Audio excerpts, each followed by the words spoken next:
और बारंबार जीवन के सत्य जो यहाँ जिस प्रसंग में इस सत्संग गंगा में निरंतर प्रकट होते रहे, हम उसे सुनते रहे हैं, समझते रहे।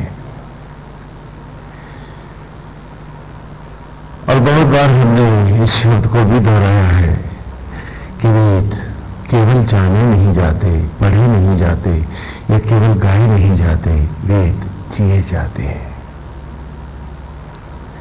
अद्भुत ढंग से मधुचंदा ने जीवन के उन सूक्ष्म रहस्यों को अपने संपूर्ण जीवन में किस प्रकार उन्होंने इस सत्य को पाया, कैसे वो गुरुकुल की शिक्षा में बालकों को यह अमृत ज्ञान दे सके और वे स्वयं जो बालक थे तो किस प्रकार ज्ञान पाए, उसके भी वो भी सब कुछ उनका संपूर्ण जीवन इन ऋचाओं के पृष्ठ से उभर कर सामने आता रहा है। मधुचंदा मौन हो गए।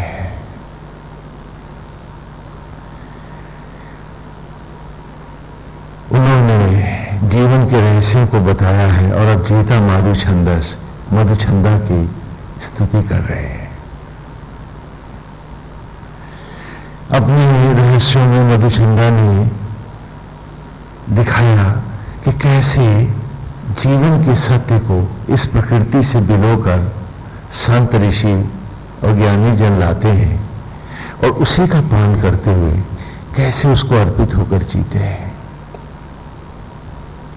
जीवन यदि भस्मियां आसक्त हो गई होती हैं अपने रूप पर,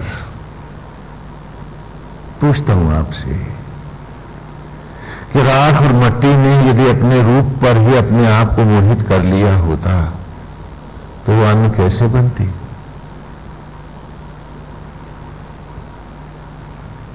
वो रूप बदलने को राजी क्यों होती मट्टी?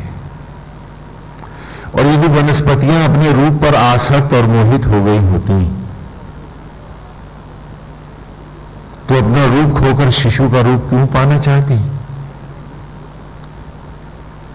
और यदि आज हम अपने रूप पर, अपनी भौतिकताओं पर आसक्त हो गए हैं तो हम भी तो आगे देवता नहीं बनना चाहेंगे।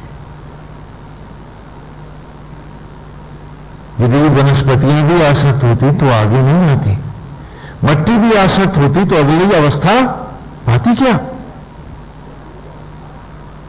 तो जो अपने रूप पर आसक्त हैं, अपनी अतृप्तियों, इच्छाओं और भौतिकताओं से जुड़े हुए हैं, ये आगे जा ही नहीं सकते।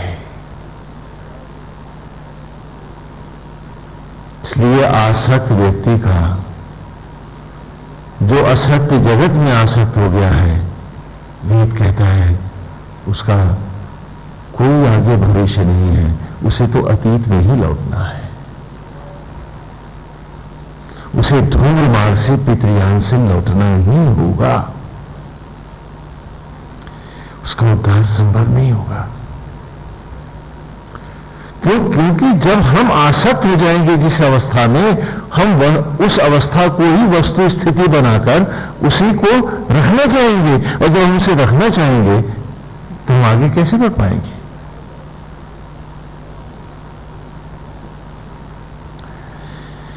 और कहा कि जीवन एक ट्रांजिट कैंप है, एक क्षणिक ठहराव है। तुम कहो कि तुम यहां सदा बनी रहो, ऐसा हो ही नहीं सकता, क्योंकि ये वो अवस्था है ही नहीं।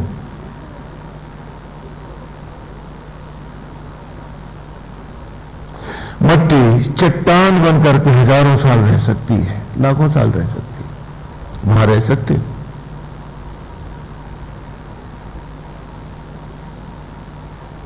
लेकिन बाकी जितनी जीवंत योनियां हैं,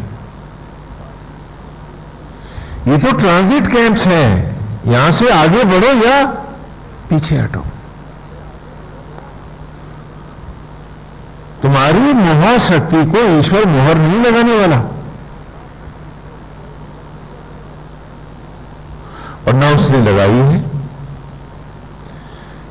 बचपन का, युवावस्था का जो तुम्हारा सुंदर रूप रहा, क्या बुढ़ापे में बिगाड़ा नहीं उसे? ईश्वर ने कब मोहर लगाई? तो जो विषयांत जगत में मेरे तेरे अपने पराये में आसक्त हो गए हैं, जो इन दृश्यों में इस रूप में ही आसक्त हैं, उन्हें पीछे जाना ही होगा। आगे की गति उनकी नहीं होगी।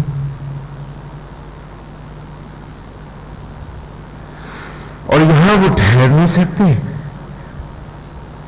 उन्हें आगे बढ़ना जरूरी है।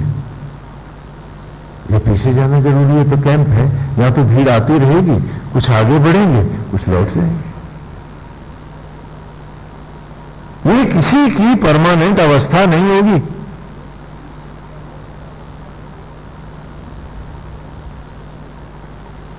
हमें निर्णय करना होगा, हमें इसको ईमानदारी से धारण करना होगा। ये शरीर भी सदा युवा नहीं बना रहेगा, क्योंकि अगर हमारी इच्छा को प्रभु ने स्वीकारा होता तो आपको नित्य युवा न बना दिया होता। वो नित्य युवा अवस्था अगली है देव योनि में, चाहो तो ले लो। लेकिन यहां कहां से दे देंगे हम? रामलीला के मंच पे खड़ा पात्र कहे कि ये जो मुकुट किरीट और ये मेरा मेकअप है ये यथावत रहे, क्या रह सकता है? तो यहां तो मंच की पात्रता की बात करो, अपने अपने किरदार निभाओ, नित्य अवस्था के लिए अगले घर जाओ, जो तुम्हारी सहज स्वाभाविक अवस्था है, ये वेद ने माना और कहा कि वही सहज स्वाभाविक अवस्था तुम्हारी कभी थी। और जब जीवन अभिशप्त हुआ देवत्व में, क्षीर सागर में, तब उसे श्राप लगे और उसने मृत्यु लोक में शाप मोचन के लिए ही जन्म पाया। महाविष्णु राम के रूप में वरदान लेके आए थे या अभिशप्त होकर आए थे? बोलो। तो ये शापित योनि है और तुम यहां वस्तु स्थिति बना रहे हो, ये सदा श्राप के प्रायश्चित में रहे हो। क्या बात है? हा? जब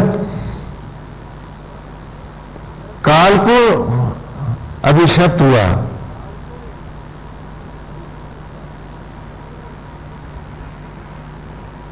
तो धृतराष्ट्र बना, यम को श्राप लगा तो वो विदुर हुआ।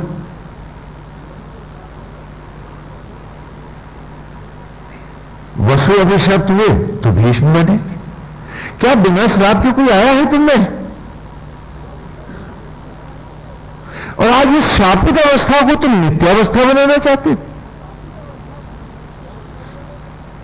किसी विचित्र बात है। आगे बढ़ो अथवा पीछे हटो, क्योंकि यहां कंफ्यूज हो गए हो तो फिर से पाठ पढ़ने इस प्रकृति की पाठशाला में नाना योनियों में विचरण करो, अथवा अगली अवस्था में लौट अपने घर जाने की बात करो। ये घर तुम्हारा नहीं है, ये घर किसी का नहीं है। यहां तो हम सब अपनी प्रायश्चित करके अपनी खोई हुई सत्ता और शक्ति को लेने आते हैं और लौट क्षीर सागर जाते हैं। जो यहां वस्तु स्थिति बनाए बैठे हैं तो ये तो अपनी सोच के कारण पुनः अभिशप्त हो गए हैं, ऐसा वेद ने और पूरे ऋषि के ऋचाओं में कि पृष्ठ से ये सत्य उभर कर हमारे सामने आया। सुनो, ये वो जगह नहीं है कि जहां तुम मन चाही लीलाएं करो और सोचो कि तुम यहां सदा रहोगे। नहीं रह सकते। और लेकिन यदि तुम यहां आसक्त हो गए हो तो तुम नहीं रह सकते प्रेतावस्था में। वो घर जिसके प्रति तुम आसक्त हो, कल यदि तुम्हें कोई योनि नहीं मिलेगी तो प्रेत और पिशाच बनकर भी तुम उस घर में रह सकते हो लंबे समय तक। आसक्ति विषयांत जगत में तुम्हारे अभिशाप और प्रायश्चित लंबे करती है और यही आसक्ति जब तुम्हारी आत्मा श्री नारायण के प्रति, लक्ष्य और ध्येय के प्रति होती है, अपनी मंजिल की ओर होती है, तुम्हारा उद्धार कर देती है, तुम्हें शाप से मुक्त कर जाती है। ये धरती क्यों बनी? ऐसी धरतियों की कल्पना, जीवन की कल्पना क्यों हुई? तो इसका उत्तर भी समुचित रूप में अगले ऋषियों में आपको मिलेगा। अभी से बता देता हूं, थोड़ा परिचय दे देता हूं कि वेद की मान्यता है कि जब जब ऋषभ देवत्व अभिशप्त होता है क्षीर सागर में, तो उसे मृत्यु लोक में माया क्षेत्र में आना होता है। माया जगत में बिना शरीर के जीव का स्थायित्व, क्षणिक स्थायित्व भी संभव नहीं है। ठीक जैसे पानी में उतरने के लिए तुम्हें एक खोल की जरूरत होती है, गोताखोर को ऑक्सीजन चैम्बर भी चाहिए, उसी प्रकार इस माया में रहने के लिए इस जीव को भी एक खोल की जरूरत होती है। इसी का नाम शरीर है जो हम सब पहने हैं। यह हमारा रूप नहीं है, यह हमारा परिचय भी नहीं है, खोल है ये। और खोल के अलावा हम एक दूसरे को पहचानते भी नहीं है, तो हमारा परिचय भी खोल से है, जीव से नहीं है। इस खोल के भीतर जो है वो कौन है, वो कैसा दिखता है, हमें कोई नहीं जानता है।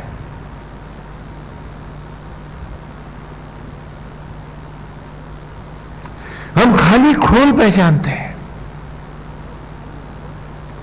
और उसी खोल को लेकर के बैठे हैं और उसके प्रति आसक्त हो जाते हैं।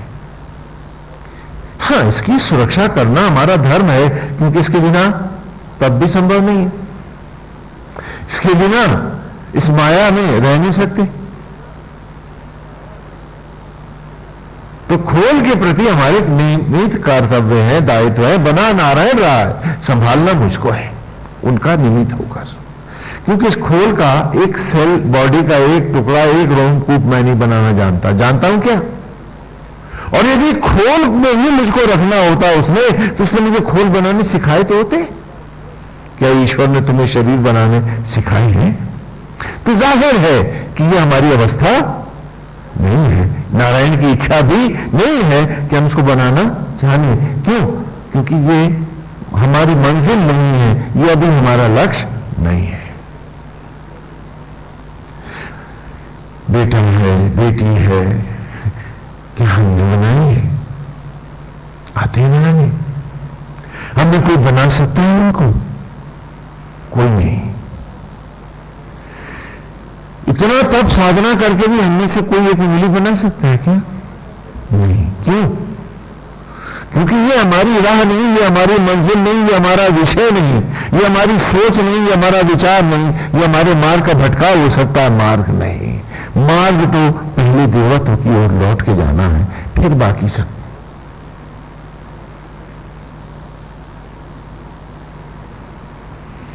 इसीलिए आज भी बच्चा वही बनाता है। हम थोथे दम में ला देते हैं कि मेरा है, मैंने बनाया है, मैंने पैदा किया है, और उसी दुर्गंध में रह जाते हैं। ये भूल जाते हैं कि नारायण का बनाया है, उसने मुझको भी बनाया है, मेरा भी निमित्त धर्म है। तो ये सब क्यों हुआ? इसका उत्तर भी हमें पीछे मिल चुका है, थोड़ा सा दोहरा लेते हैं उसको। कहा कि जब तू अभिशप्त हुआ, इस धरती पर अगर जीवन न होता, मेरे रूप की कल्पना नहीं होती, तो तू लौटता कहां पर? तो जैसे तुझे किसी ने बन के माता पिता निमित्त ही सही नहा क्षीर सागर की संरचना कर गर्भ में शिशु का रूप दिया, तो तेरा भी धर्म है कि तू आगे एक ऐसा ही रूप बना के जा, क्योंकि तेरे ही जैसा कोई देवता जब लौटेगा अपने प्रायश्चित के लिए, तो उसे भी तो एक रूप चाहिए होगा, तो तेरे पुत्र की संतान तो बन सकेगा। तो इसलिए परिवार की कल्पना है, इसीलिए संतान की कामना, न कि आसक्तियों के लिए, है ना। विद्वान लोग कहते हैं, स्वामी जी अगर आपकी बात मान लें तो फिर संसार कैसे चलेगा? हमने कहा क्यों नहीं, आप ही के द्वारा तो चलाया जा रहा है संसार। आप विद्वान ना होगे तो संसार कहां चलेगा? तो उसका भी उत्तर समझा के दे रहा हूं, थोड़ा ध्यान इधर रखो तो समझ में आ जाएगा कि हमने हर अमृत को विष बनाया अपने लिए और अपनों के लिए। कि जब मैं लौटा मुझे एक रूप चाहिए था, तो यदि यहां ग्रस्त न होते, ये संसार न होता, तो मैं लौटता कौन? तो इस धरती पर आकर के मैं अपनी सारी सत्ताओं और शक्तियों को रिकॉन्स्टिट्यूट कैसे करता, पुनः उनको स्वर्जित कैसे करता और अपनी सत्ता में कैसे लौट पाता? नहीं।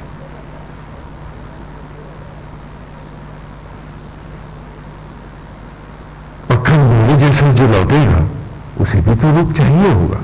तो उसी कल्पना के साथ वेद गुरुकुल की शिक्षा में हमने देखा कि हमें गृहस्थ धर्म भी निमित्त धर्म के रूप में दिया गया।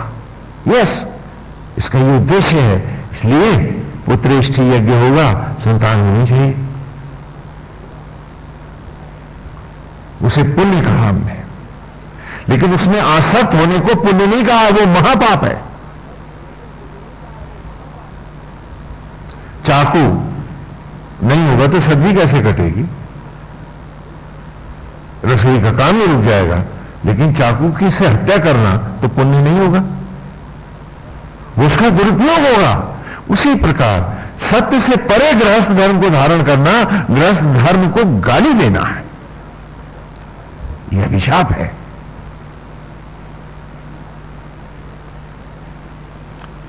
इसलिए और स्पष्ट कर देना चाहते हैं कि आपके मन के संदेह हट सके और आप आगे बढ़ सके। वेद ने ये नहीं कहा कि गृहस्थी से बाहर निकल जाओ, वेद ने ये नहीं कहा कि गृहस्थ धर्म छोड़ दो। वेद ने कहा कि जिस कारण से ईश्वर ने, वेद ने, सृष्टि ने, सचराचर ने इसकी कल्पना करी है, उन मूल कारणों पर रहो, उसके उल्टे सीधे दुष्प्रयोग में मत जाओ। अब misuse of anything is bad. तो हम तो मिसयूज करते हैं, मिसबिहेव करते हैं, न कि गृहस्थ हो पाते हैं। कि जब मैं लौटा तो मुझे भी रूप मिला, तो मेरे बाद भी तो बराबर देवत्व आता रहेगा। वो यहीं आकर के फिर से रिपेयर होगा, शाप मुक्त होगा, लौट अपने क्षीर सागर में जाएगा, उसे भी तो रूप चाहिए होगा। तो उसी के लिए यहां गृहस्थ धर्म के साथ एक निमित्त धर्म के रूप में संतानोत्पत्ति की कामना है। ये जानते हुए भी कि बनाएगा नारायण ही, मुझे तो उंगली बनानी नहीं है, तो मेरा कहां, तू अपना निमित्त धर्म धारण कर। और तू इस धरती पर आया हुआ अभिशप्त देवता है और पाप में पिशाच योनियों में न जा, तुझे लौट वापिस अपने घर जाना है। तुम सब देवता है, क्योंकि हर जीव देवत्व से ही कुंठित होकर यहां आया है। अपने रूप को पहचानो, ये वेद ने कहा। सनातन धर्म ने कहीं तुमको भेड़ बकरियां नहीं बनाया और किसी को एक गरड़िया बना करके मसीहा बना के नहीं खड़ा किया कि प्यासी भेड़े गरड़िया देखें। उसने पूरी निश्चल भाव से आपको बताया कि आप सब देवता हैं। अभिशप्त होकर यहां आई हैं और आपको लौट क्षीर सागर जाना है। अब जाए या करोड़ों दुनिया और भोग कर जाए, मर्जी आपकी है। और यही बात गीता में भी भगवान ने कही है कि अर्जुन तेरे भी उतनी ही जन्म है जितने मेरे हैं। अर्थात आत्मा को भी उतनी ही बार योग माया से प्रकट होना पड़ता है। जब जब ये जीव तू भटकता है, तुझे खोल तो मुझे देना ही पड़ेगा।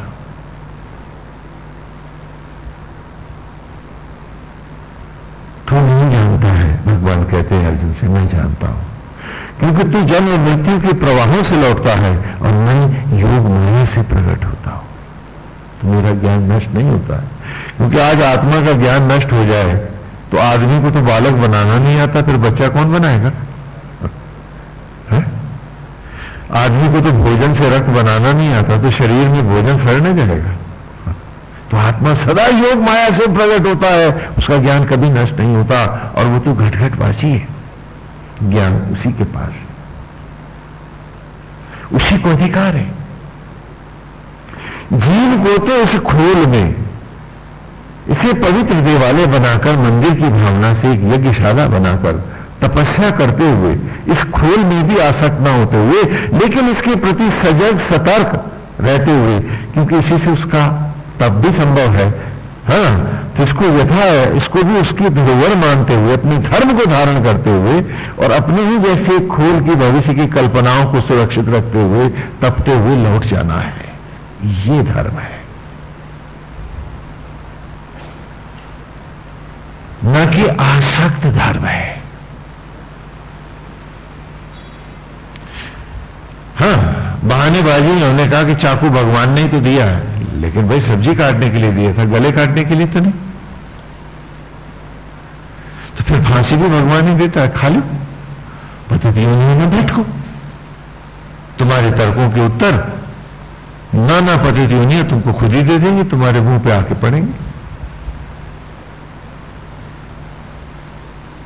खुद ही समझ जाओगे। इसीलिए अतीत के युगों में गृहस्थ धर्म से चिपकने की कोई कल्पना नहीं है। वैसे भी उन युगों में फेविकोल कहां होता था, जितना बढ़िया जोड़ लगता जैसे टीवी में दिखाते हैं। हाँ, आप तो फेविकोल लगा के घर में चिपक गए हो, फेविकोल नहीं होता था, शायद इसलिए वो लोग चिपकते नहीं थे। कैसा कि सबसे पहले जन्म हुआ तो अज्ञानी होने से 12 दिन का सूतक शूद्रता बनाई हमने, फिर 11 वर्ष तक वो शूद्र कहलाया पंडित के घर में भी। वेद नहीं पढ़ सकता, मूर्ति का स्पर्श नहीं कर सकता। वो 11वें वर्ष वो गुरुकुल में आया, हमने उसका यज्ञोपवीत किया और तब वो वेद भी पढ़ सकता है, पाठ भी कर सकता है, हवन यज्ञ भी कर सकता है। अब पहली बार वो शूद्र अवस्था से ज्ञान अवस्था में आया है। तो पहला धर्म मेरा गुरुकुल में शुरू हुआ, ये ब्रह्मचर्य है। तो कहा ये भी पाठशाला है, यहां रुके नहीं, आगे बढ़। इस जीवन को भी तुम्हें कक्षा कक्षा पढ़ना है ना, फेविकॉल की गोंद लगा के यहां भी नहीं चिपकना। तमाम उम्र पढ़ाए स्कूलों में मास्टर साहब ने लड़के, और खुद एक पाठ न पढ़ पाए। यही तो होता है, कागजी डिग्रियां हैं, न पढ़ाने वाला पढ़ता है न पढ़ने, वो पास होने के लिए पढ़ता है और वो तनख्वाह के लिए पढ़ाता है। बात खत्म। ऐसी शिक्षा की कल्पना वेद को कभी नहीं थी। ये भावना कभी वेद में नहीं रही। तो कहा कि गुरुकुल की जो शिक्षा तूने पाई है, जो ये पूरा ऋषि में पढ़ के आए, अब गृहस्थ में जा और इसको प्रैक्टिकल करके बता। ज्ञानी से विज्ञानी हो।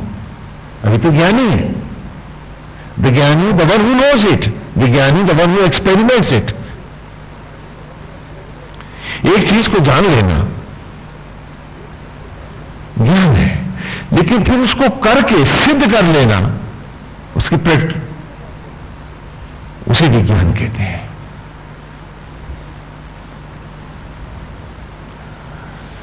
तो कहा गृहस्थ में जाकर के कि जैसे ईश्वर आत्मा होकर सचराचर को धारण कर रहा है, वैसे ही तुझे ईश्वर बन के एक परिवार को बिना आसक्त हुए धारण करना है, आत्मा की भांति। और आने वाले अभिशप्त देवत्व के लिए भी एक घर बनाना है, और तुझे शीघ्र लौट करके अपने राह आगे बढ़ना है। अगली अवस्था में वानप्रस्थ में आना है, गृहस्थ में ही चिपक के नहीं रह जाना है। फिर हम लोग चिपकेंगे, आगे क्यों नहीं बढ़े? क्यों नहीं बढ़े हम आगे? क्या उम्र आगे नहीं बढ़ी? क्या हमने जीवन के अवस्थाएं पालने की, फिर हम आगे क्यों नहीं बढ़े? जाहिर है कि हमने गृहस्थ को गाली दे रखी है और दम लिए हैं कि गृहस्थी की जिम्मेदारियां भोग रहे हैं, झूठ बोल रहे हैं ना, आसक्त हो गए। वरना ये बताइए कि गुरुकुल के बाद गृहस्थ और गृहस्थ के बाद मैंने वानप्रस्थ क्यों बनाया? और आपके सारे पूर्वजों ने उसे धर्म पूर्वक क्यों धारण किया? सोचिए, क्यों किया ऐसा उन्होंने? सिर पीड़े थे, अकल की कमी थी, क्या बात थी, क्यों किया उन्होंने ऐसा? क्या वो हम लोगों की तरह समझदार नहीं थे कि घरों से चिपके रहते, काहे को बाहर निकलते, मुसीबत में जाते फालतू में? क्यों हुआ ऐसा? आपके पास तो बड़े बड़े तर्क होते हैं ना, तर्कस के बाण हैं तर्क आपके, पूछिए इनसे अपने आप से कि वो क्यों नहीं चिपके रहे, अब मैं क्यों चिपका हुआ हूं? जाहिर है कि गृहस्थ में पिशाच बनकर चिपक गया हूं, क्योंकि चिपकने की अवस्था तो थी नहीं। मुझे तो वानप्रस्थ में जाना था, क्यों नहीं किया मैं? कि जैसे पिता परमेश्वर मेरा नियंता, मेरा अंतरात्मा घटघटवासी होकर सारे संसार को एक परिवार के रूप में धारण करना है। अरे गृहस्थी की सीमा से अब बाहर निकल, उम्र आगे बढ़ रही है, चल अब सचराचर को धारण करेंगे। वो बेटा कैसे जो बाप के नक्शे कदम न गया, धिक्कार है उसको। यही सोच करके तो आपका पूर्वज गृहस्थ से तत्क्षण वानप्रस्थ की ओर भागा था। आप क्यों नहीं गए? क्योंकि ना आप गृहस्थ बने, ना आपने गुरुकुल जिया, आप सिर्फ आसक्त जगत जीते थे, सिर्फ आसक्तियां जी रहे थे आप। इसीलिए आज आप मौत से भी डरते हैं। यदि आप धर्म पूर्वक अपने जीवन को जी रहे होते हैं तो मौत तो मिलन का क्षण है कि आज द्वैत अद्वैत हो जाएगा, शाप की मुक्ति होगी। इससे बड़ी और सुखद अवस्था क्या होगी कि मंजिल मिल जाएगी। यदि ईमानदारी से तपे होंगे, जिए होंगे तो पा जाएंगे। तो मौत से भय कैसा? मौत कहीं तो निरंतर इंतजार है, आए अपने में मिला ले। लेकिन मैं ईश्वर से मिलना नहीं चाहता हूं, मैं तो चाहता हूं कुछ दे के वो चला जाए, मुझे तो यही रहना है। ये भय ही तो आपको मौत का भय बना हुआ है, इसीलिए तो आप डरते हैं मरने से, क्योंकि आप ईमानदारी से जी नहीं रहे तो डरोगे कैसे? नहीं, आप तो आ सकते हैं। आपके तर्कों का उत्तर ही दे रहा हूं और आपके सामने आप ही के पूर्वजों को प्रश्न बना के रख रहा हूं। आज आपको फियर कॉम्प्लेक्सेस क्यों है? क्योंकि आप जानते नहीं आगे होना क्या है। अरे कहां अंधेरे में भटकेंगे, पता नहीं क्या होगा। अन्यथा यदि ईमानदारी से जाने होते, पढ़े होते, जिए होते, तपे होते, अरे भाई अगली मंजिल मिल रही है, चलो हाय तो वो मिल ही जाएगा जिसे हम प्यार करते थे। तो फिर है कैसा? ये तो मिलन के क्षण है, ये तो असीम आनंद की अवस्था है। कितने वर्षों की तड़प को, आग को आज एक सुगंधित सुखद बरसात मिलेगी, उससे मुलाकात होगी और लिपट लेंगे उससे, क्योंकि न जगत होगा न सीमाएं होंगी, उसके साथ एक होंगे। क्या बात है? लेकिन वो मंजिल न थी, वो राह न थी, वो ज्ञान न था, इसीलिए तो डरते हो मौत से। हां, तुम्हारा डरना दुर्भाग्य से अब ये सहज स्वाभाविक अवस्था है, हमें मानना पड़ेगा। क्यों? क्योंकि तुम्हारे पास आगे का ज्ञान जो नहीं था, कहां से आए थे उसकी शुद्धि भी नहीं थी, कहां को जाना उसका भी पता न था, तो डरोगे नहीं क्या? छोटा बच्चा मां का आंचल मेले में कैसे छोड़ सकता है? तो तू भी जिंदगी से बाहर कैसे जा सकता है डरपोक? छोटे बच्चे से भी नीचे तो तेरी मानसिकता है, तो डरेगा कैसे नहीं? तो ये भय इस बात का प्रमाण है कि हम अपने से झूठ बोलते रहे हैं, हम अपने आंख को धोखा देते रहे हैं और इस कदर धोखा देते रहे कि धोखे को भी धर्म बनाए रहे हैं। कि साहब धर्म कर रहे हैं स्वामी जी, क्या यही धर्म है? पूछे हम अपने। तो आपका पूर्वज गृहस्थ के बाद वानप्रस्थी क्यों हुआ था? और सारे ग्रंथ इसी में क्यों भरे पड़े हैं आपके? और वानप्रस्थ में भी वो रुका नहीं है। उसने जब सचराचर को धर्म पूर्वक धारण किया है, आत्मा की भांति बिना किसी इच्छा रहित होकर कि यही विधि राखे राम ताही विधि रहिए, सब में राम भजिए, सब में राम देखिए, राम के होके रहिए, राम के जैसे जी के दिखा दीजिए। यही अब तो ये किरदार निभाना है, ये तो अभिनय का मंच है भौतिक जगत। और संन्यास में जाइए और अपनी ही ज्वालाओं में जलकर ब्रह्मांड से ज्योति बनकर प्रकट हो जाइए। तड़पिए के मंजिल मिले, शीघ्र मिले, मुलाकात हो जाए। यही तो था गुरुकुल, गृहस्थ, पुनः वानप्रस्थ और फिर संन्यास और फिर अनंत में वास। हाँ, गृहस्थी से चिपक क्यों गए? जाहिर है कि आपने इसे पाठशाला नहीं बनाना, आप छात्र नहीं बने, आप इस स्कूल के चपड़ासी हैं। तो चपड़ासी न पास होता न फेल होता तो घंटियां बजाते, आप भी मंदिरों में घंटियां हिलाया करते, बस हो गई पूजा। और आपके इस अज्ञान को बढ़ाया संप्रदायों ने, नाना संप्रदाय, मत मतांतर, जबकि संप्रदाय धर्म नहीं होते। धर्म रूपी महानदी में आया हुआ एक भंवर होता है जो सबको लील जाता है। पानी में देखा ना, भंवर पड़ जाती है, अगर नाव भी चली जाए भंवर में तो क्या होता है? पूरी की पूरी डूब जाती है। तो ये धर्म रूपी नदी में संप्रदाय आए हुए भंवर हैं जो आपको और आपकी पीढ़ियों को डुबाते रहे हैं, उभारते नहीं रहे। नदी ये ऋषि है, ये वेद है, यही सनातन धर्म है। और आप हमेशा भागे संप्रदायों की तरफ। संप्रदाय आपको बांटते हैं, धर्म आपको प्राणी मात्र से जोड़ता है।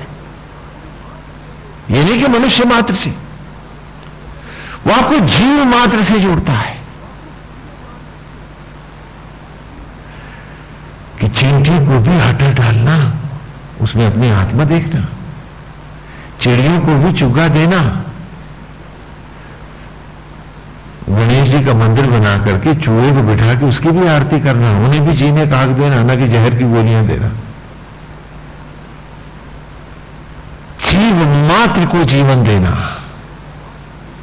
चूहे से शेर तक के मंदिर है, पर्वतों की, पेड़ों की, नदियों की, हर जगह पूजा कराता हूं। क्या कि मैं मनुष्य को धरती के कण कण से, आकाश से और सचराचर से जोड़ता हूं, और संप्रदाय आपको तोड़ता है, डिबियों में बंद करता है।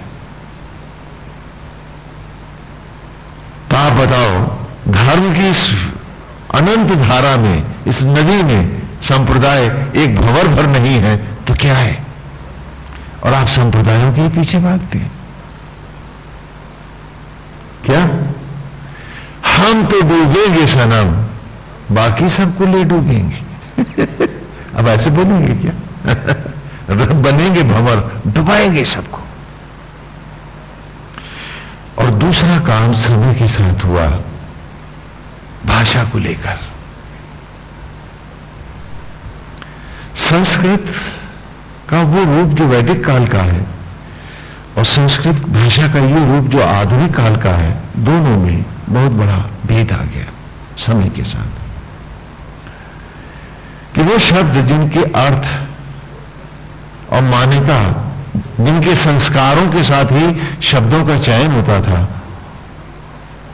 वो नए व्याकरणाचार्यों ने बदल दिए। जैसे विज्ञ का अर्थ होता है वैज्ञानिक, विज्ञ है मतलब ज्ञान को जानता ही नहीं है, उसको सूक्ष्मता से कर सकने की सामर्थ्य को भी प्राप्त है। इसी से यही से विद्वान भी बना। जो विद्या को अच्छे से जानता है वो क्या है? विद्वान है। लेकिन इसी वी का दुरुपयोग फिर हो गया विदेह माने जिसके देह ही नहीं है, जबकि होना चाहिए विशिष्ट देह। तो संस्कार ने हमने बदल दिया। उसी प्रकार बहुत से शब्दों का चयन कुछ नया सा हो गया। जैसे शब्द है परास्त। वेद क्यों नहीं पढ़ पाते हैं आप? थोड़ा उसको भी बतला रहे हैं। परास्त शब्द है। परा धन स्था, ये वैदिक है। परा माने ब्रह्मरंध्र में, मोक्ष में स्था स्थित है जो, और परास माने हारा हुआ है जो, उल्टा हो गया।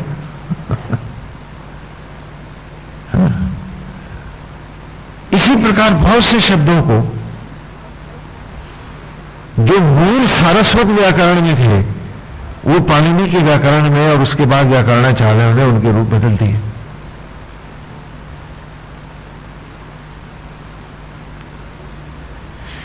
विदेह तो ये है कि जिसका बड़ा विशिष्ट देह हो।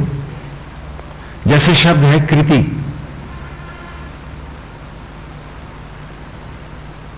कृति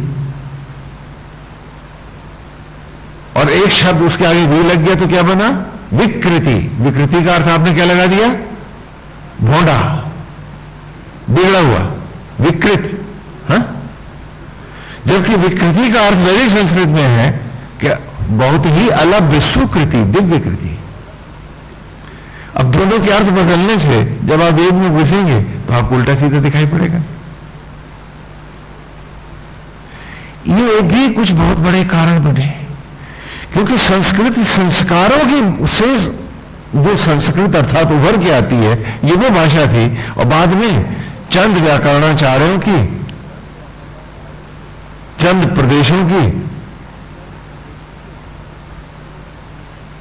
कि ठेके का ये अधिकार बन गए और वहां से संस्कारों को भूल करके हम अपने मन चाहे नए व्याकरण बना करके नए अर्थ करने लग गए।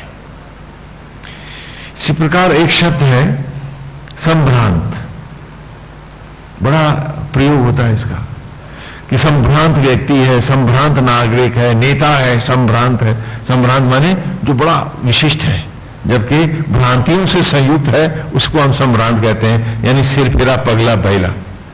ये वैदिक संस्कृत में कि जो भ्रांतियों से संयुक्त है, संभ्रांतम, संभ्रांत।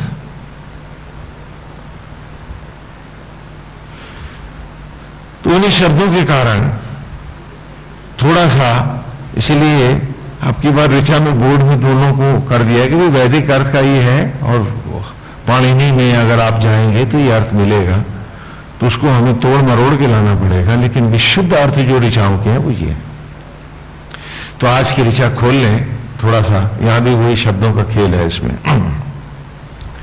माधु छंदस कह रही है, सख्येता इंद्रवाजिनो मां भीम शवस्पते शवस्पते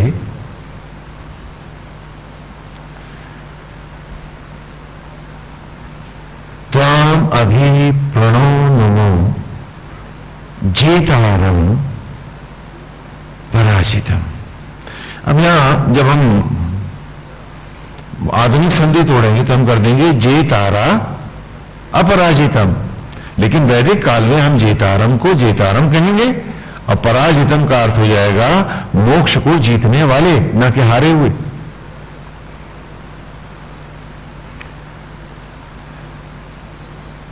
ये दोनों में भेद हो जाएगा।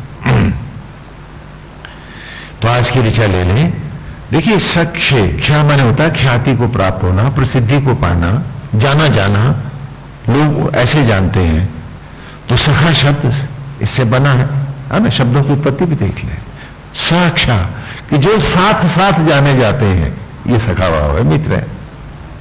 कि जब भी एक का नाम आता है तो दूसरे का चेहरा सहज ही चला आता है।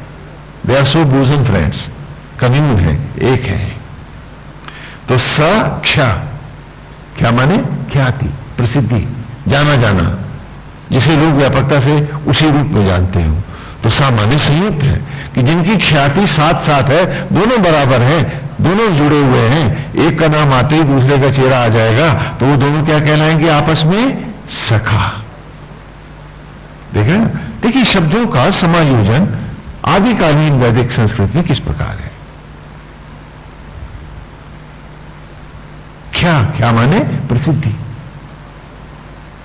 अब ख्याति शब्द है तो इसमें दो शब्द जुड़े हुए हैं, ख्या धन अति।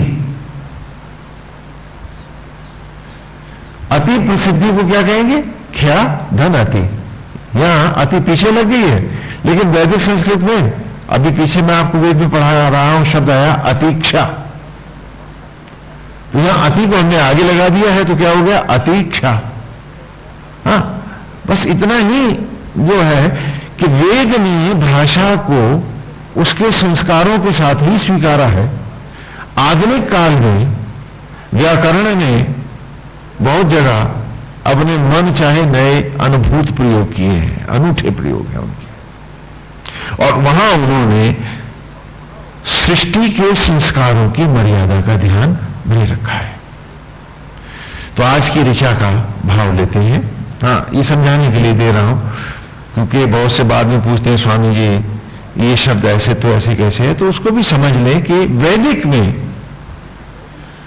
और आधुनिक में केवल इतना ही फर्क आया है कि हमने शब्दों को शब्दों की मर्यादाओं के साथ स्वीकारा है। थोड़ा सा आपको और भी समझा दें कि जैसे पर्यायवाची भी आप लेते हैं तो वैदिक संस्कृत में पर्यायवाची नहीं होते हैं। प्रत्येक पर्यायवाची में पर्यायवाची रहते हुए भी सूक्ष्म भेद अवश्य होता है, लेकिन यहां तो लूट है, ये नहीं तो ये इस्तेमाल कर लो, चाहे जो लगा लो ना। वैदिक संस्कृत में ऐसा कुछ भी नहीं है। जैसे शब्द है नेत्र, तो जो अन्यत्र चारों ओर देखते हैं इधर उधर, उन्हें हम क्या कहते हैं? नेत्र। लेकिन चक्षु नेत्र का पर्यायवाची आप इस्तेमाल करते हैं, ये अशुद्ध है, ये गलत है। चक्षु कहते हैं जिसे चक्षस अर्थात दीक्षा गुरु खोले। तो ये चक्षु अन्यत्र नहीं देखता है, भीतर देखता है। इसको अतीन्द्रिय ज्ञान कहते हैं, इंट्यूशन कहते हैं, भीतर की आंख कहते हैं। ये भीतर का जो चक्षु है उसको क्या कहते हैं? चक्षु। लेकिन आधुनिक काल में अक्सर आपने देखा होगा कि शब्द का प्रयोग करते हैं कि वो चर्म चक्षुओं से देख रहा था। ऐसा नहीं है, नेत्र और चक्षु में भेद है, ये दोनों अलग अलग हैं। लेकिन जब आप इन दोनों के अलग संस्कारों को नहीं जानेंगे तो भाषा के नाना अर्थ हो जाएंगे, और वही हुआ है। एक और शब्द आता है सत्य।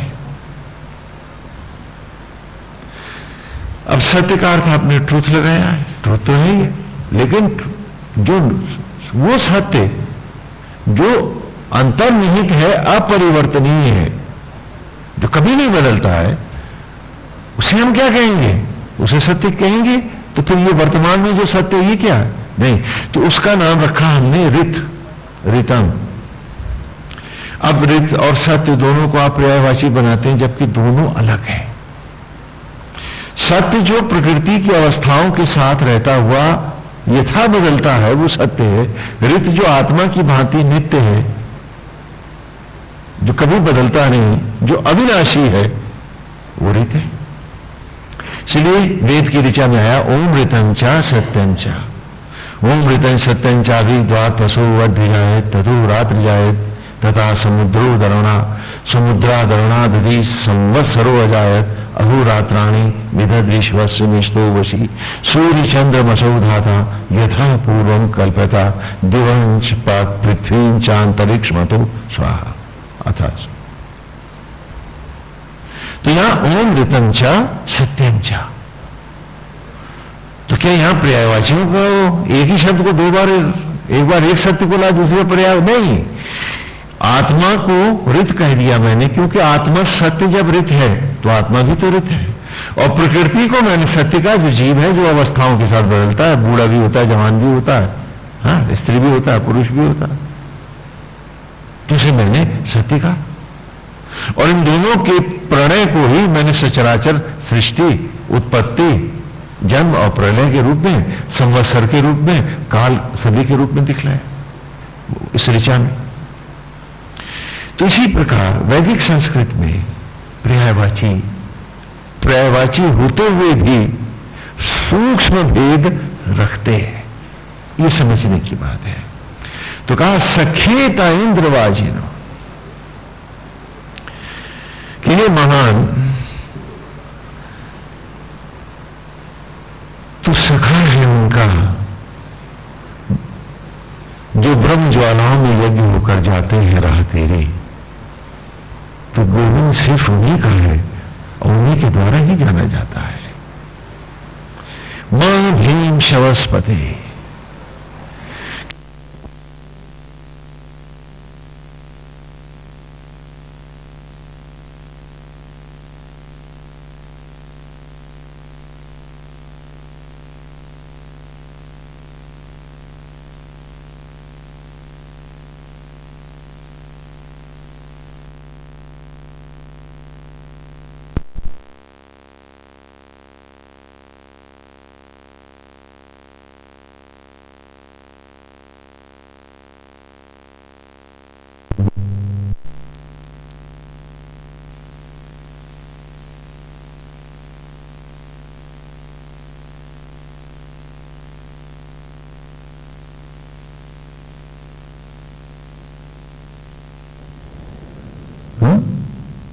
सखेता इंद्र वाजिनो,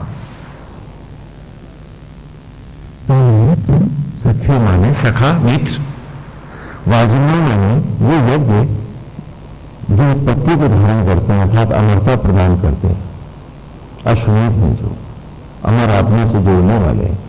सखेता इंद्र वाजिनो, तुम्हें सखा है, जो अकेला मित्र है उसका, जो आत्मज्वालाओं में होने जा रहे यज्ञ, तुम उनके सखा हो। या मैंने कहा कि गुरु गोविंद दो खड़े कह के लागू पड़े, बलधारी गुरु आपकी, जिन गोविंद जी मिला है। नाम लघु छंदा कृष्ण के जैसा दिख रहा है, और स्वयं भगवान वासुदेव अरा के पीठ पर बैठे हैं। देखो नागु छंदस आज उन दोनों की स्तुति कर रहे हैं। आज की क्षण बड़ी महत्व है, विलक्षण है, कि कभी मेरे चंद्र ज्योति प्रकट हो जाएगा। फिर ज्योति नागु छंदस, नागु छंद की आवाज भी तो कभी न सुनेंगे। वो तो सारे रहस्यों को प्रकट करता, उन्हीं को जीता उन्हीं खो गया है। नागु छंद यज्ञ पशु बन गया है, पशु पताग्नि में ज्योति में समा गया है। अब तो वो आत्मा से अद्वैत कर गया है, स्थिर है पत्थर की शिला सा। चारों ये लपलप ज्योतियां हैं उसकी, और अश्रुपूरित नेत्रों से गा रही है ज्योति नागु छंदस। और सारे ऋषिगण जो वहां पर पधारे हैं, क्या नई सृष्टि होने जा रही है। इस क्षण भंगुर जगत से नित्य अवस्था को एक ऋषि हमारा जा रहा है, नई स्वरूप आने जा रहा है, एक नित्य स्वरूप होने जा रहा है। ये गगन का टूटा सितारा आज लौट गगन को जा रहा है, नागु छंदा जा रहा है। ये व्यवस्था है। तो कह सखेता इंद्र वाजिनो, कि ये महान तुम्हें उस अमर आत्मा का सखा था, आज तुम्हें सिद्ध कर दिया। और जो जाति मिश्रा है ईश्वर उन्हीं का मित्र होता है।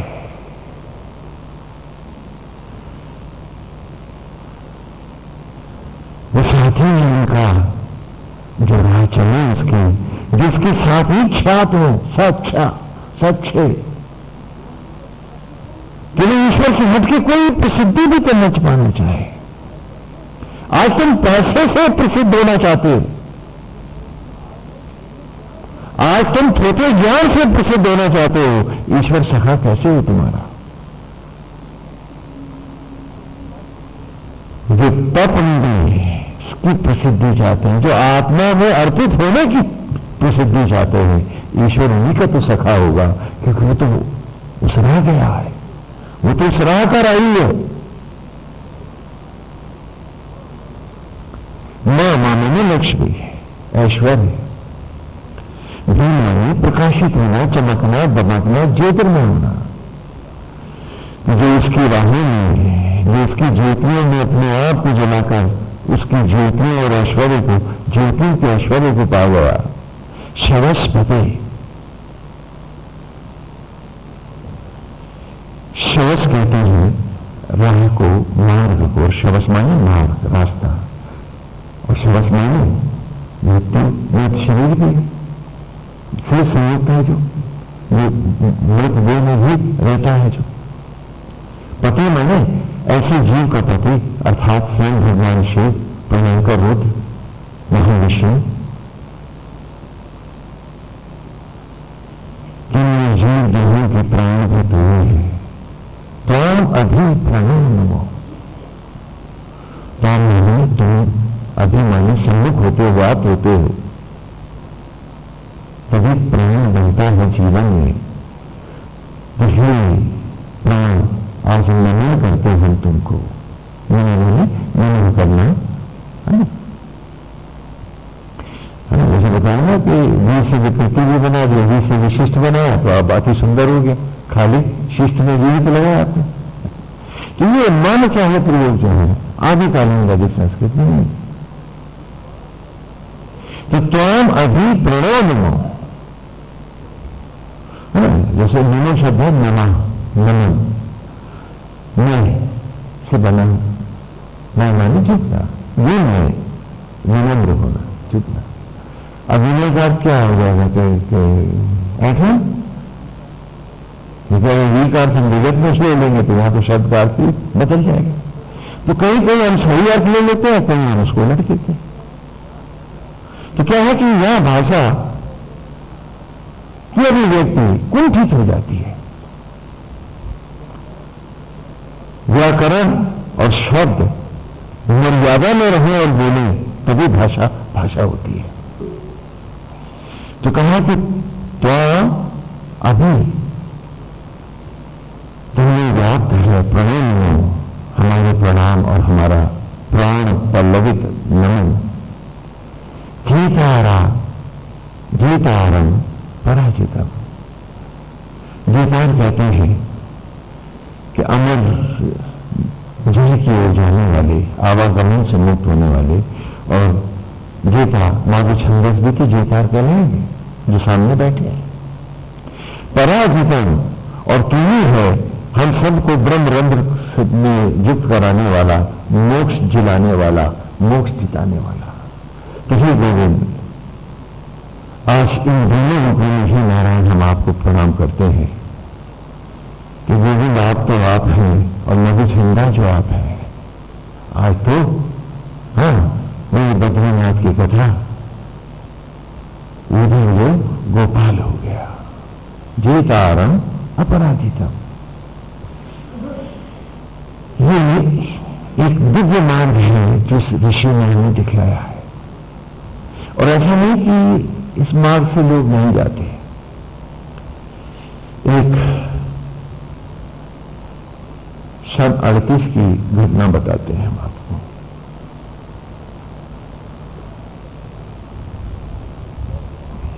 कि अभी छंदा गया तो ऐसा नहीं कि और नहीं गया, बहुत से जाते हैं। कैसे जाते हैं कि ऋषिकेश में एक संत थे, तो वो ब्रह्मांड से प्रकट हो गए। अंग्रेज जीवन में समझा कि चेलों ने इनका सर फाड़ दिया, ज्योति बने चट से निकल गए, और उसने उनके चेलों को भीतर कर लिया कि बताओ इनके सर पे आघात किसने किया। अंग्रेज था वो। तो एक चेला भागा हुआ नदी के ऊपर रहते थे, वहीं जोगड़ी बना करके स्वामी शिवानंद उनके पास गया। उस युग में दो शिवानंद हैं। एक डॉक्टर शिवानंद है जो साउथ इंडिया का है। ये शिवानंद MBBS डॉक्टर हैं, और ये जो शिवानंद आश्रम बना हुआ है मिनी की रेती पर, एक तो ये है, और दूसरे स्वामी शिवानंद थे, ये वैद्य थे और ये पंजाब प्रांत के थे। बहुत ही सुंदर, बहुत हंसमुख, और ऐसा लगता था कि जैसे उनका सारा शरीर बिना हड्डी का है, और रक्त तो उनके बदन से ऐसा लगता था जैसे टपकता है, बिल्कुल लाल थे वो सेब के जैसे सारे शरीर में। बड़े सरल और सहृदय थे ये संत। ऊपर गंगोत्री पे रहते थे, कभी कभी अपना भारत घूमने में उतर जाते थे, तो जाते थे आसाम तक, सब जगह घूम आते थे और हंसते रहते थे। कोई उनके साथ कुतर्क भी करता था तो वो उत्तेजित नहीं होते थे, हंसते थे, और बड़ी ही मतलब उनकी अद्भुत हंसी थी उनकी, स्वामी शिवानंद जी की। मतलब उनकी हंसी भी किसी को आहत नहीं करती थी, उसमें कोई व्यंग नहीं होता था, बहुत सरल, बिल्कुल जल की धाराओं से भी कहीं सरल थे वो। वैदिक का भी उनको अच्छा ज्ञान था, तो जहां जाते थे लोगों का भला करते थे, जड़ी बूटियों से भी। तो एक शिष्य भाग के शिवानंद जी के पास गया और जाके उन्होंने कहा कि ऐसे हमारे गुरुदेव जो हैं, वो शायद उनके गुरु भाई भी थे शिवानंद जी के, तो वो ब्रह्मांड से समाधि में प्रकट हो गए और बाकी हमारे सब साथियों को जेल में डाल दिया। बंदी स्वामी थे शिवानंद जी। तो शिवानंद जी गए जाकर के देहरादून में उससे मिले डीएम से। तो डीएम ने कहा कि हम नहीं मानते, सब बकवास है, ऐसा होता नहीं है। बड़ी देर तक बातचीत होती रही और डीएम था कि मान के नहीं दिया, तो हंस के कहते हैं कि अगर मैं जाके दिखा दूं तो तू मान जाएगा। जिससे मोहम्मद शंकर ने कहा कि गोविंद पढ़ाऊंगा नहीं, दिखा दूंगा। तो डीएम ने कहा व्हाट डू यू मीन, तुम जाके दिखाओगे? बोले हाँ दिखा देता। बोला लेकिन शुभ दिन जाऊंगा, मकर संक्रांति पे जाऊंगा, वहीं जाऊंगा, मैं भीम घोड़े पे जाऊंगा हरिद्वार में। तो डीएम ने कहा मैं मानता हूं, और वहां पूरी की पूरी व्यवस्था की गई और लोगों को दूर कर दिया गया। एक शिष्य उनके साथ था, उन्होंने उसको दंड दे दिया और कहने लगे सुनो, जब मेरे ब्रह्मांड से चट की आवाज के साथ लपट निकल जाए तो मेरे शरीर को छूना मत, इसी दंड से मुझे जल की धारा में धकेल देना और दंड भी इसी में डाल देना।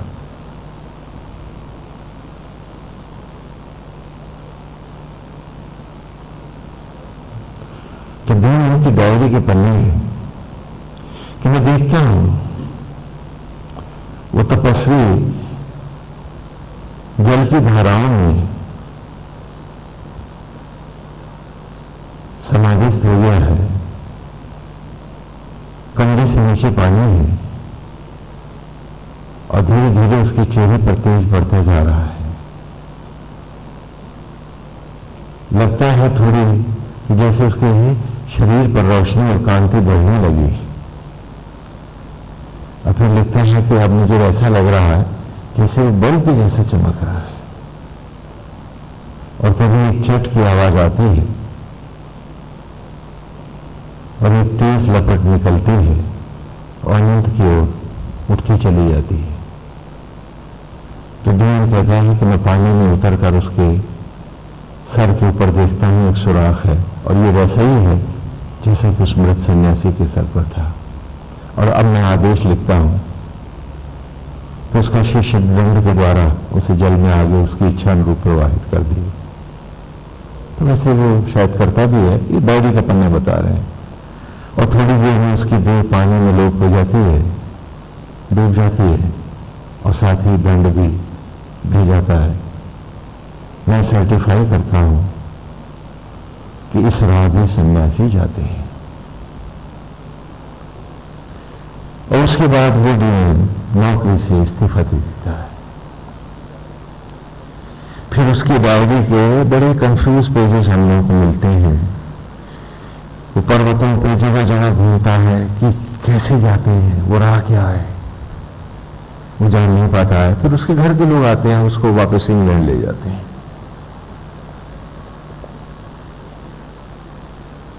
एक बहुत छोटे से पब्लिशर ने लंदन में फिर इस डायरी को पब्लिश किया है। तो ऐसा नहीं है कि मार्ग मनचंदा के साथ ही चला गया, आज भी है। हम अपनी आसक्तियों के कारण, हम अपनी अतृप्तियों के कारण, हम अपने झूठे दंभ के कारण और जीवन को वस्तु स्थिति बनाने के कारण नहीं जाते हैं।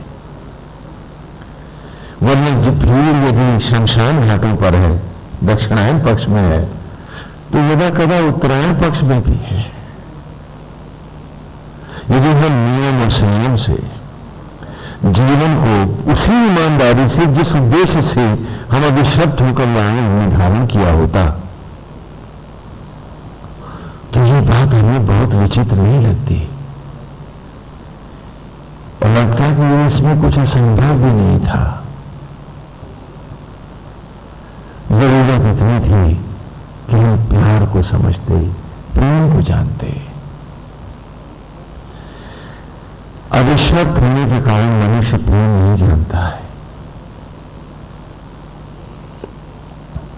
आप कहते हैं आप लोग प्यार करते हैं पति पत्नी होकर, आप झूठ बोलते हैं।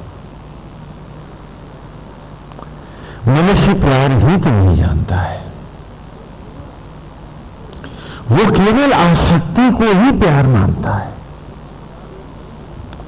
जबकि प्यार एक बड़ी ऊंची उन्नत अवस्था का नाम है।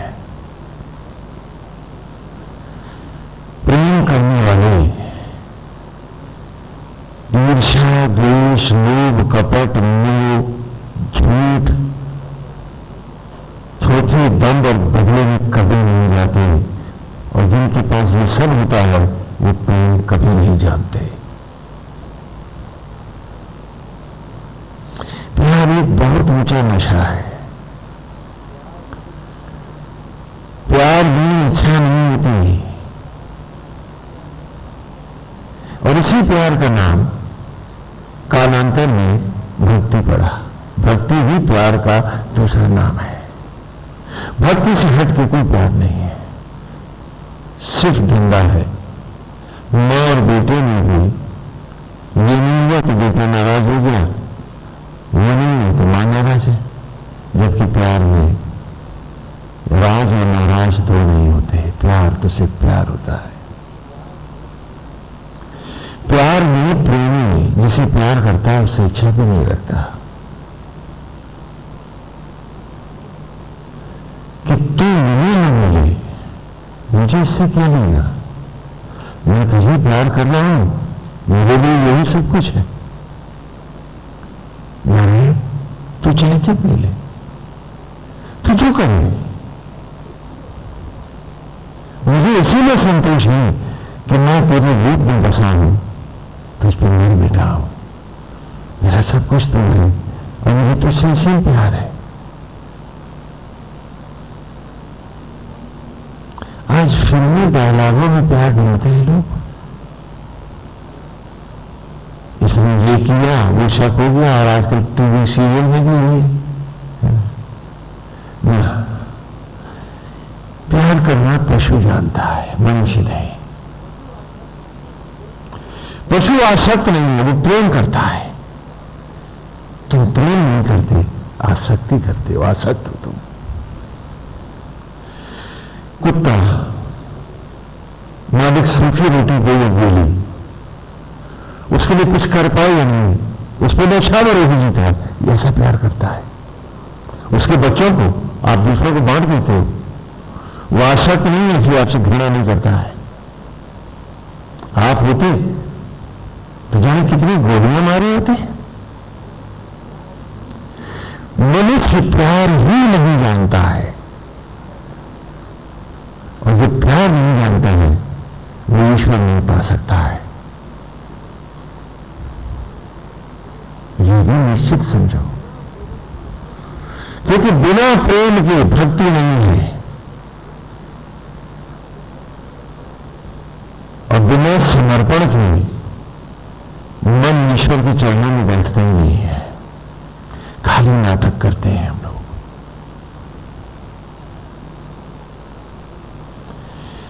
प्यार तो एक नशा है, एक संपूर्ण समर्पण है कि नारायण जैसे रखोगे रहेंगे, लेकिन अब तुम नहीं है, तुम्हें को प्यार करेंगे।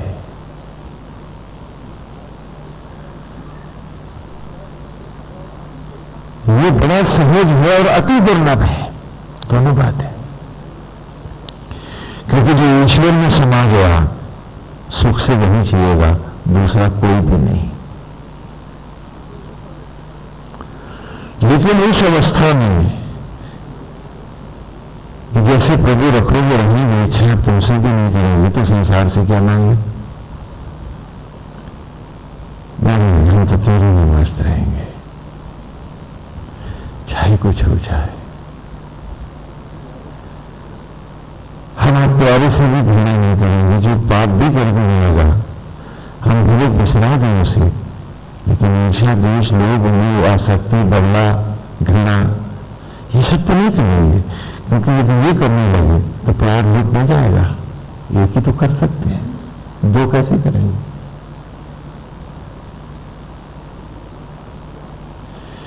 जिनके पास प्यार है उनके पास परमेश्वर है, और जिनके पास परमेश्वर है उन्हें विशाल जगत छू भी नहीं पाता, जैसे कीचड़ कमल को नहीं छू सकते। जलज कहते हैं कमल को, क्योंकि जल में उत्पन्न होता है, लेकिन जलज कीड़ा भी तो होता है जो कीचड़ में पैदा होता है, कृमि, कीट, दोनों जलज कहलाते हैं। तो केवल मनुष्य कहला लेने भर से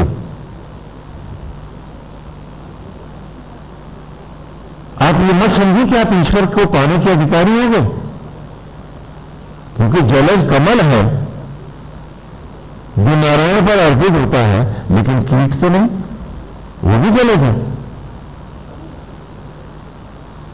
हमें सोचना है कि हमें क्या बनना है, और पहले तो ये मानना है कि ये ट्रांजिट कैंप है, कोई नित्य अवस्था मित्र नहीं है कि यहां सदा बने रहोगे। ये क्षण भंगुर जगत है, और ये भी याद रखना है कि आए कहां से हैं, हम सब एक ही क्षीर सागर से उतरे हैं। जब जब टूटे हैं, खंडित हुए हैं, जब जब हमने अपनी सत्ता और शक्तियां, सामर्थ्य वहां जीने की खोई है, हम दोबारा अपनी सत्ता को तप के द्वारा लेने के लिए धरती पर आए हैं। एक कथा सुनाते हैं, ये कथाएं हमारी है, ये मैंने पुराणों में आई है।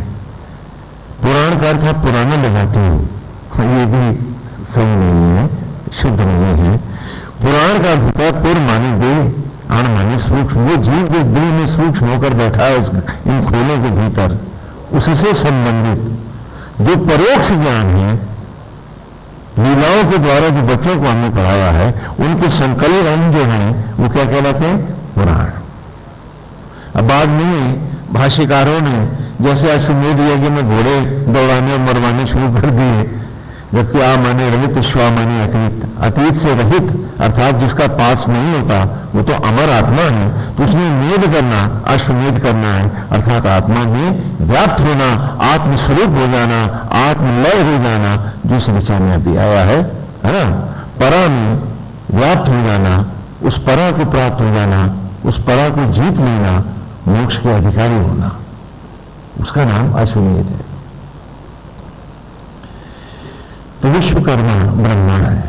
अब बच्चों को कैसे पढ़ाएंगे? गूढ़ रहस्य कथाओं से, लीलाओं से ही तो। और वो लीलाएं जरा सा ऐसी ही होंगी कि जो आपको अटपटी से लगे, लेकिन बालकों को सहज लगे। तो विश्वकर्मा ब्रह्मा है, ब्रह्मा जी हैं जो सृष्टि के रचयिता हैं। उनकी एक बेटी है, बड़ी सुंदर बच्ची है उनकी, उसका नाम है संज्ञा। क्या नाम है? नाम याद रखिएगा, नहीं कथा का मजा बिल्कुल गैस चला जाएगा। हाँ हाँ, एक से एक शब्द पीना पड़ेगा आपको। तो विश्वकर्मा ब्रह्मा की पुत्री का नाम क्या है? संज्ञा। बहुत ही सुंदर है, बहुत सुशील है, सर्वगुण संपन्न है, ज्ञान विज्ञान और तपस्या को प्राप्त है, ब्रह्मा जी की बेटी है। जब जब वो सूरज को देखती है उसे बहुत अच्छा लगता है। वो खेलते हुए बाहों में वो सूरज को बराबर देखती है और अनजाने ही उसका प्रेम सूरज को अर्पित हो जाता है और वो मन ही मन सूरज को अपना पति मान लेती है। हाँ, है ना अटपटी सी कहानी। बताओ, लड़की सूरज को प्यार करने लगी। हाँ, आपको अजीब सी लगेगी, फिर भी सुन तो लो। विश्वकर्मा ने देखा कि वो तो युवा हो रही है, तो कहा, बेटी मैं तुम्हारे लिए योग्य वर ढूंढूं। तो कहने लगी, पिता श्रेष्ठ, आप ऐसा कुछ न करें, आप ऐसा कुछ न करें, क्योंकि मैंने पति का मन ही मन चयन कर लिया है। तो कहा, बता फिर वो कौन है नर श्रेष्ठ? कहा, नहीं, वो सूर्यदेव है। संध्या सूर्य का ही वर्ण करेगी। ब्रह्मा जी ने कहा कि तू पगली हो गई, तूने उसका तप और तेज देखा, तूने उसकी ऊष्मा देखी, तूने उसकी ज्योतियों को देखा, भला तू सूर्यदेव का वर्ण कैसे करेगी? उसकी अग्नियों को देखा है तूने, उनके उसके ताप को सह पाएगी? कहा कि वो सह पाएगी, और वो विवाह करेगी तो केवल सूरज से ही करेगी।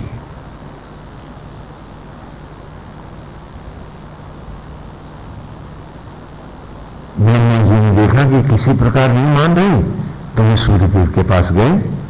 सूर्यदेव ने ब्रह्मा जी को प्रणाम किया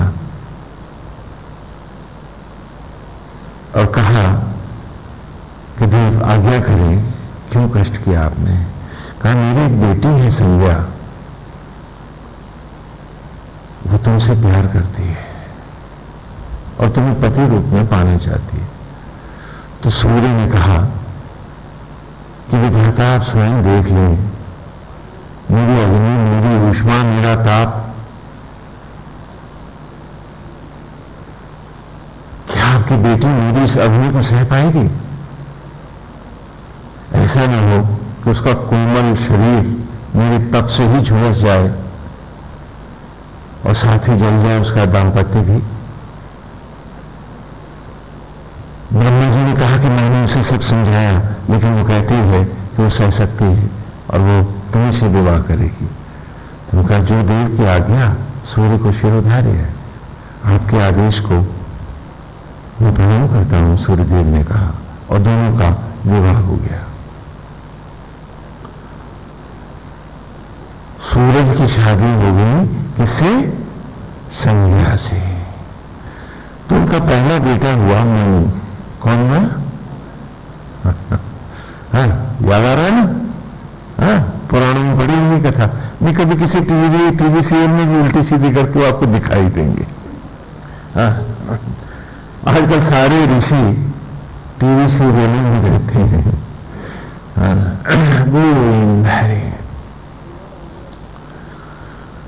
तो विवाह हो गया संज्ञा का सूरज से, पहला पुत्र हुआ, उसका नाम है मनु, बड़ा सुंदर है। लेकिन बेटा हो जाने के बाद संज्ञा कुछ क्षीण हुई देह से, और अब वो सूरज का ताप नहीं सह पाती थी, और सूर्य नारायण ने समझा कि संज्ञा उनकी उपेक्षा कर रही है, अब वो पत्नी व्रत धर्म को धारण नहीं कर पा रही। तो और संज्ञा उनके तेज से भयभीत है, ये सूर्य ने समझा नहीं, और इसी में दाम्पत्य चलता रहा। और 2 बार गर्भावस्था में जब संज्ञा थी तो और अधिक क्षीण थी, तो सूरज से उसने बचने का प्रयास किया, तो उस बार हर बार जब उसने सूर्य की उपेक्षा करी तो सूर्य ने उसे श्राप दे दिया। उसी दौरान उसकी संतान हुई, 2 संतान और हुई, एक यम और दूसरी यमुना। यम की बहन है यमुना। अब तो संज्ञा और दुबली होगी और बड़ी भयभीत रहने लगी और सूरज के पास जाने से कतराने लगी, ज्यादा भयभीत हो गई। तो एक दिन वो अपने बाग में बैठी हुई थी, सूर्यदेव गगन में विचरण करने गए हुए थे। तो संज्ञा ने अपनी परछाई की तरफ देखा तो उसके मन में एक विचार आया कि पुनः शक्ति अर्जित करने के लिए वो कुछ प्रयास करे। तो उसने अपनी परछाई को ही अपना रूप दे दिया, संज्ञा बना दिया और स्वयं अश्विना होकर, घोड़ी बनकर धरती पर आ गई। अश्विना माने ब्रह्म वाला होता है और यज्ञ की ज्वालाओं में वो पुनः अपने आप को तेजस्वी बनाने लगी। ये कहानी किसकी है? हम सब की है। एक अति गंभीर गूढ़ ज्ञान को बड़े ही सरल करके गुरुकुल शिक्षा में बच्चों को ऋषि पढ़ा रहे हैं। सूर्य कहते हैं आत्मा को, सूर्य माने सूर्य को जगत आत्मा भी कहते हैं, आपको याद है ना। और हे अर्जुन, ग्रहों में मैं सूर्य हूं और हर शरीर में आत्मा होकर विद्यमान हूं। तो आत्मा का दूसरा नाम क्या है? सूर्य। और संज्ञा किसको कहते हैं? आपने पढ़ा होगा व्याकरण में संज्ञा, सर्वनाम वगैरह वगैरह।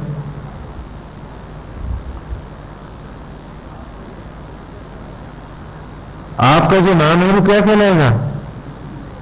संज्ञा कहलाएगा ना। तो जीव ही संज्ञा है, हम सब। और संज्ञा का वर्ण होता है आत्मा सूर्य से, तभी तो ये दे पाती है वो। ये प्रणय ही तो मनुष्य का जीवन है। जीव और आत्मा दोनों इकट्ठे से एक देह में बैठे हैं यज्ञ की वेदी पर। और ये शरीर ही तो विश्वकर्मा ब्रह्मा की कृति है। बोलो बोलो बोलो। तो कहानी किसकी है? हम सब की कहानी है कि संज्ञा आत्मा का साथ तो पा लेती है, लेकिन इस दाम्पत्य से सबसे पहले पैदा होता है वही जब संज्ञा का सूर्य से वरण हुआ तो मैं से हम हो गए क्या? मैं से बने हम, दो है ना। तब थी संज्ञा अकेली और जब थी संज्ञा अकेली तो मैं था। शब्द यही था ना। लेकिन जब संज्ञा का दाम्पत्य सूर्य के साथ हुआ तो मैं से हो गई हम। और फिर जब उनकी संतान हुई तो उसमें क्षीण सूरज हुआ कि संज्ञा। तो मैं की मां हा के पीछे ही तो लगेगी ना। हा सूरज का होगा और मां संज्ञा का। और क्षीण सूरज होगा कि संज्ञा? बोले तो संज्ञा ही तो होगी। तो मां से हलंत होकर निकला आ बाहर और माता पिता के आगे ही तो बालक बैठता है। तो आ लगा आगे तो हमसे क्या हो गए? अहम। ये अहंकार आ गया। आया कि नहीं आया? देखो, फिर से देखो, समझो इस बात को। पहले थी संज्ञा अकेली तो हम शब्द का प्रयोग हो सकता है क्या? मैं कही तो होगा। लेकिन जब उसका संज्ञा का सूरज से विवाह हुआ तो मैं से क्या हुए? पति के पीछे ही तो पत्नी के शब्द आएगा ना। तो हाँ आगे सूरज का रह गया और संज्ञा की मैं का मां हाँ में पीछे लगा तो क्या बना? हम। और जब संतानोत्पत्ति हुई तो दुबला हा नहीं हुआ, संज्ञा का मां ही तो होगा। तो उसमें से आ हलंत होकर बाहर निकला और पुत्र सदा माता पिता के आगे लगता है, लगता नहीं लगता है। तो आज जब आगे लगा तब शब्द क्या बना? अहम। मां ही तो क्षीण हुआ, हाथ नहीं। धीरे धीरे धीरे पढ़ो इसको, गुरुकुल में पढ़ा रहा हूं मैं। हाँ तो क्या बना? पहले थे मैं, फिर मिले हम, और फिर हलंत होके आ निकला और लग गया आगे, तो बन गए अहम। और ये अहम ही तो आज मुझे सूरज का होने नहीं देता। ईगो, मिथ्याभिमान,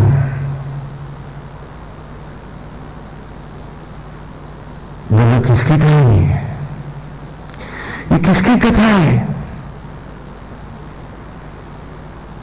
अटपटी सी है, लेकिन कितनी चुभती, कितनी छूती हुई है ये। पहले मैं था, फिर हम मिले, फिर अहम आ गया, और फिर ईर्ष्या, द्वेष, घृणा, लोभ, मोह, आसक्तियां, और जाने क्या क्या क्या क्या, कितना कुछ। और क्षीण होती हुई संज्ञा, सूरज से भागते हैं हम, कौन है जो अपनी आत्मा का सामना कर सके? कितनी नीली है, कितना झूठ कपट जी के आ रहे हैं, कितने गलत आचरण करके आ रहे हैं, और सूरज के सामने खड़े होने का साहस भी तो संभव नहीं है क्या? है क्या? किसकी कहानी है ये? पुराण की कथा सुना रहा हूं। पुराण की हर कथा में यही सब है।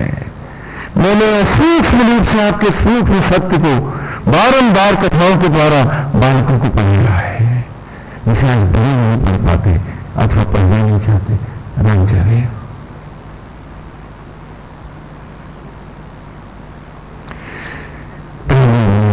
फिर आम, हम, फिर अहम, और क्षीण होती जा रही संज्ञा। अब साहस नहीं है अपने ही सूरज का, आत्मा का सामना करने का। स्वामी जी कर्तव्य कर रहे हैं, पता नहीं क्या कर रहे। पूछा, इस शरीर में सूरज के साथ कौन है? आप तो बाहर हैं, तो आपकी परछाई तो है नहीं क्या? आज आत्मा के साथ जीव नहीं, उसकी परछाई में जीव का रूप धारण किया हुआ है। आप नहीं है उसमें।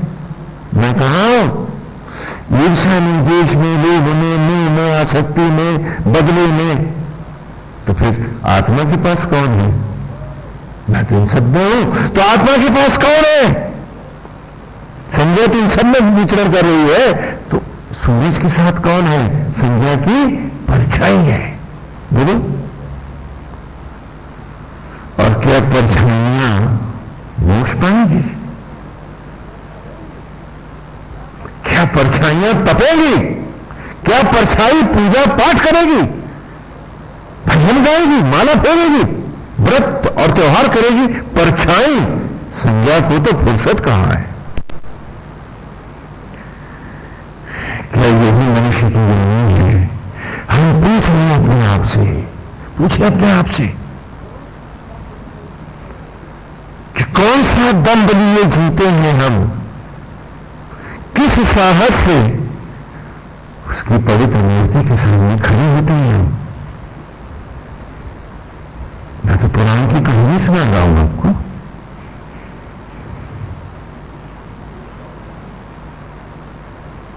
वो पुरातन नहीं है, वो सूक्ष्म नित्य सत्य की कथाएं हैं। हम सबकी कहानियां हैं, हर युग की, हर काल की, हर समय की, और प्रत्येक मनुष्य की, प्रत्येक जीवधारी की। आज हम अपनी कहानियों को भी तो सह नहीं पाते हैं।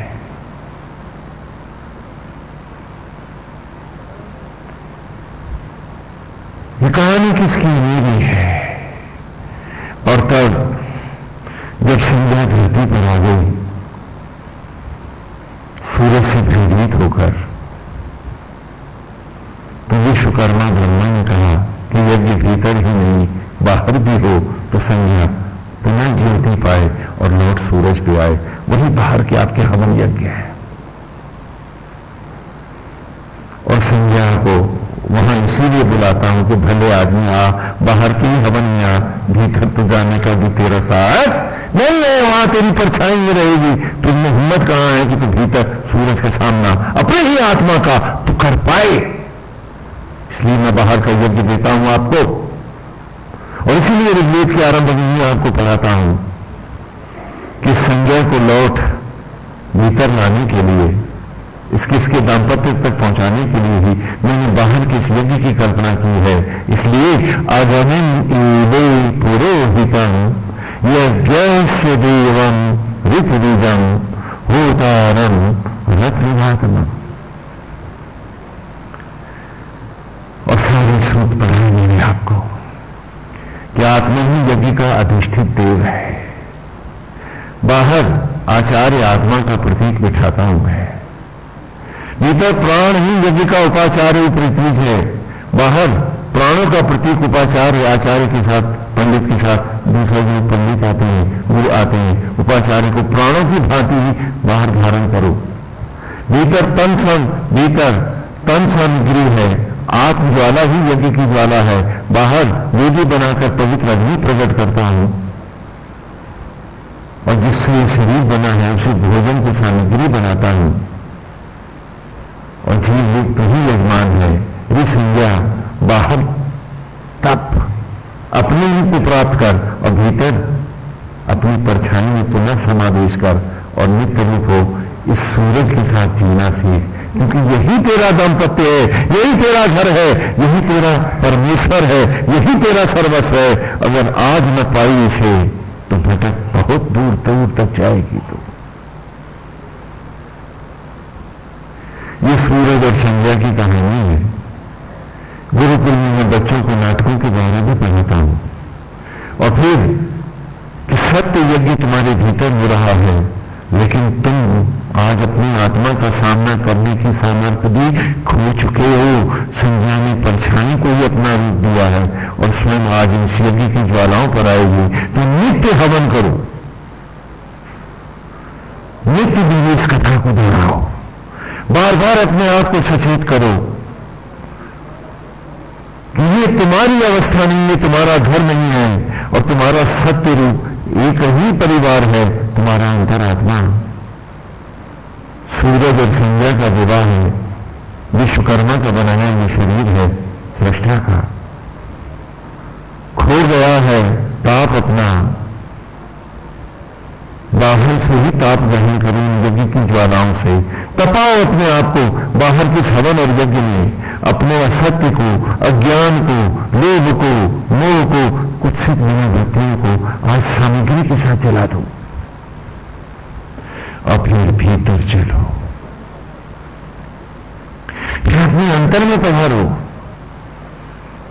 वो तुम्हारा पितु मातु सहायक स्वामी सखा, वो परमेश्वर तुम्हारा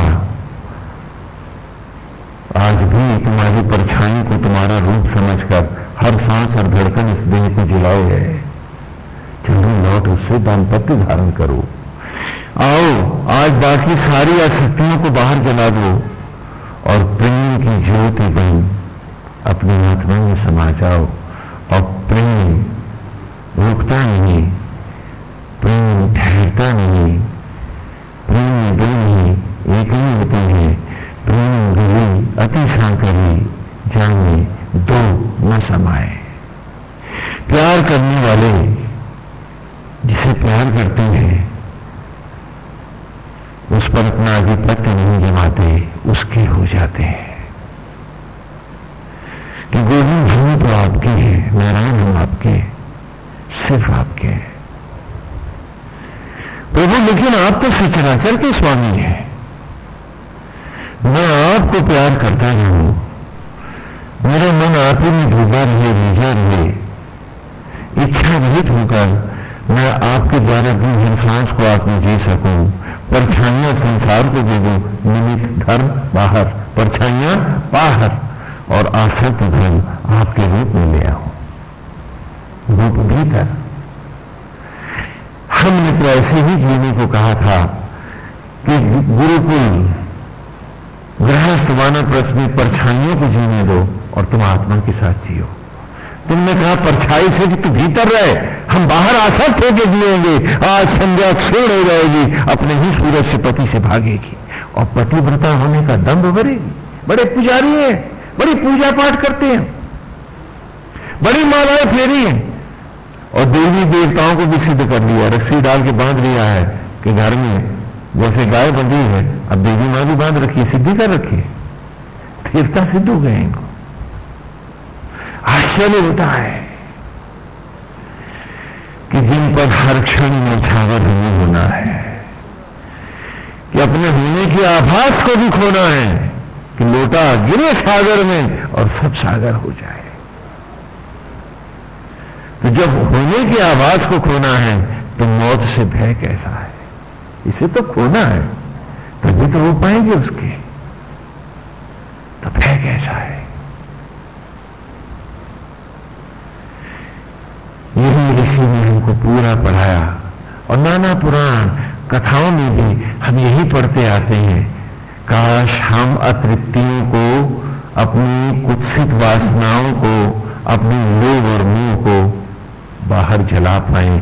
संज्ञा अपनी हर कमजोरी को जला दे बाहर की हवन की अग्नि में और बन की ज्योति प्रेम की पुनः सूरज के साथ अपना दाम्पत्य निभाए। मत भूले संज्ञा कि संज्ञा ने ही सूरज को चाहा था पति के रूप में। आज क्यों भागते हम सब अपनी ही आत्मा से, क्यों भाग रहे हैं? सूरज ने नहीं कहा था कि वो संज्ञा से विवाह करेगा, ये तो संज्ञा ने कहा था कि वो सूरज को ब्याएगी, तो क्या सूरज को सताएगी? उसके साथ अभिशप्त आचरण करेगी, दुर्व्यवहार करेगी। जीव संज्ञा है, आत्मा सूरज है। ये शरीर पिता विश्वकर्मा का बनाया है। कहानी मेरी है, कहानी तेरी है, कहानी हम सब की है कि हमें तो बाहर परछाई सा जीना था, सत्य सा अपनी आत्मा के साथ दाम्पत्य जीना था। हमने परछाई भीतर डाली है और तथाकथित सत्य जीते हैं बाहर, मुखौटे लगाए हुए, सड़े हुए, और कहते हैं कि हम बहुत ईमानदार हैं, हमारे प्रिंसिपल्स हैं, हमारी ईगोस हैं। स्वामी जी, हम कोई घटिया बात सह नहीं सकते और सारे घटिया काम हम अपनी आत्मा